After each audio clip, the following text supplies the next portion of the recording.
पाहि पाहि महायोगी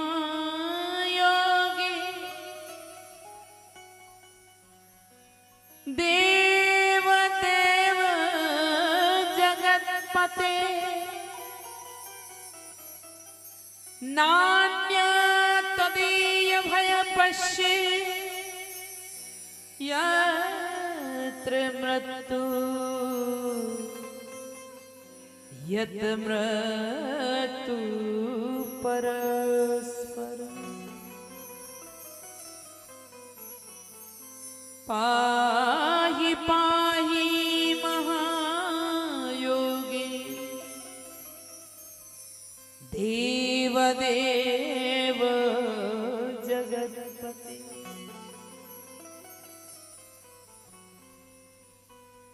बुलाने लगी भगवान को उत्तरा, और उत्तरा के भावों को सुनकर भगवान उत्तरा के गर्भ में प्रवेश कर गए। और जैसे ही नारायण ने गर्भस्थ शिशु की रक्षा के लिए गर्भ में प्रवेश किया तो देवता पुष्प वृष्टि करके उत्तरा के भाग्य की सराहना कर रहे हैं। धन्य हो धन्य हो। ऐसा सौभाग्य किसी माँ को नहीं मिला आज तक जो उत्तरा को प्राप्त हुआ। किसी माँ ने अपनी कुक्षी में भक्त को रखा और किसी माँ ने अपनी कुक्ष में भगवान को रखा, पर धन्य है उत्तरा आज जिसके उदर में भक्त और भगवान दोनों विद्यमान हैं। बोली भक्तवत्सल भगवान की, श्री जम्बादेव जी भगवान की। ये भक्तवत्सल भगवान ने जब भगवान पर भरोसा होता है तो भगवान स्वयं रक्षा करते हैं, और वही भक्त आगे बढ़ा भागवत भक्त होगा। यहाँ भगवान कृष्ण कुंती बुआ से आज्ञा लेकर चलते हैं। मैं चलता हूँ बुआ, मेरी प्रतीक्षा कर रहे हैं। 6 महीने से बाणों की शैया पर लेटे हुए कौन? विष्णु पितामह। 6 महीने से बाण की शैया पर लेटे हैं और सूर्य के उत्तरायण की प्रतीक्षा कर रहे हैं कि सूर्य उत्तरायण हो तो मैं अपने प्राण का परित्याग करूं। किसी ने कहा कि पितामह सूर्य के उत्तरायण की प्रतीक्षा कर रहे हैं।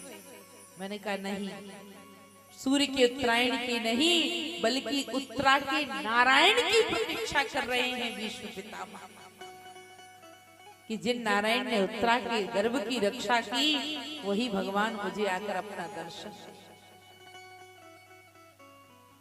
और भगवान कृष्ण 6 महीने से बैठे बाण पर पड़े, शरीर के बूंद की एक रक्त की बूंद को निकाल दिया। भगवान कृष्ण जब गए भीष्म पितामह के पास तो द्वारिकानाथ भगवान मंद मंद मुस्कुराने लगे। मुस्कुराते हुए द्वारिकानाथ को देखकर भीष्म पितामह की आंखों से झरझर आंसू झरने लगे। अब तो हंसना छोड़, मुझे पता है तुम्हारी मुस्कुराहट में भेद छिपा, इसलिए हंस रहे हो ना। श्रीमद् भागवत का एक व्रत,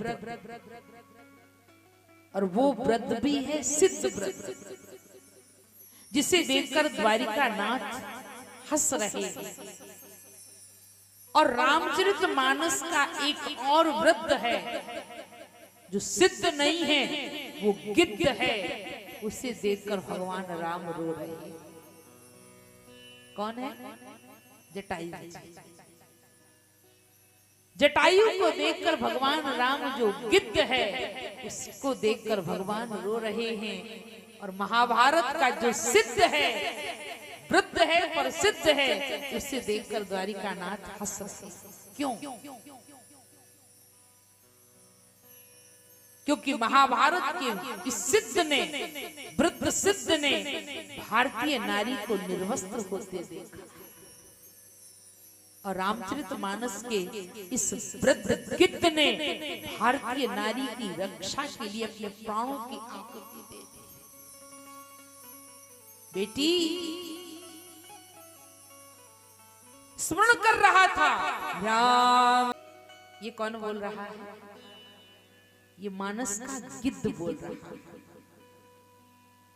मैं तो कहती हूँ अपनी राम कथा में कि भैया अगर रामचरितमानस के हनुमान अंगद जामवंत ना बन पाओ, भरत लक्ष्मण ना बन पाओ, तो मैं तो कहती हूँ कि मानस के गिद्ध ही बन जाओ तो जीवन धन्य हो जाए।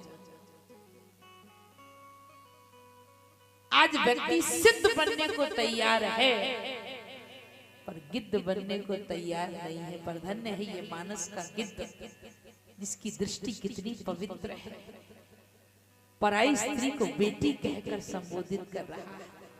आज तो बेटियां घर में ही सुरक्षित नहीं है, बाहर तो छोड़ो। एक मानस का जो गिद्ध है वो पराई बेटी को बेटी कहकर संबोधित कर रहा है। और ये मानस का सिद्ध है जो भारतीय नारी को निर्वस्त्र होते देख रहा है। द्वारिकानाथ की हंसी को देखकर विश्व पितामह की आंखों से झरझर आंसू झरने लगे।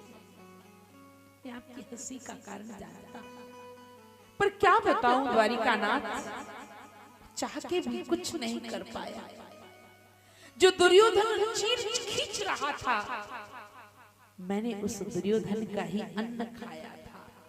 तो जैसा खाओ अन्न तैसा होवे मन, जैसा पियो पानी तैसी होवे वाणी, जैसा करो संग तैसा चढ़े रंग, और जैसा देखो चित्र वैसा बने चरित्र।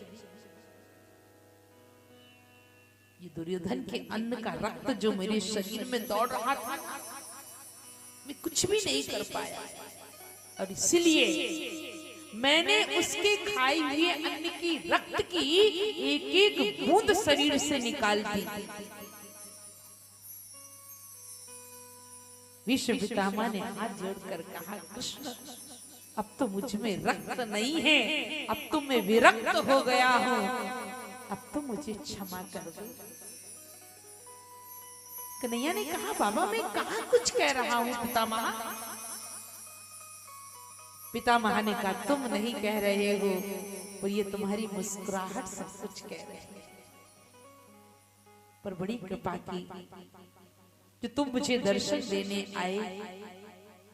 मैं 6 महीने से यही प्रतीक्षा कर रहा था कि जब मेरा प्राणांत होने लगे तो मेरा कन्हैया मेरे सामने हो। इतना तो करना स्वामी, जब प्राण तन से निकले, गोविंद नाम लेकर जब प्राण तन से निकले, मैं यही प्रार्थना कर रहा था। देहांत काले तुम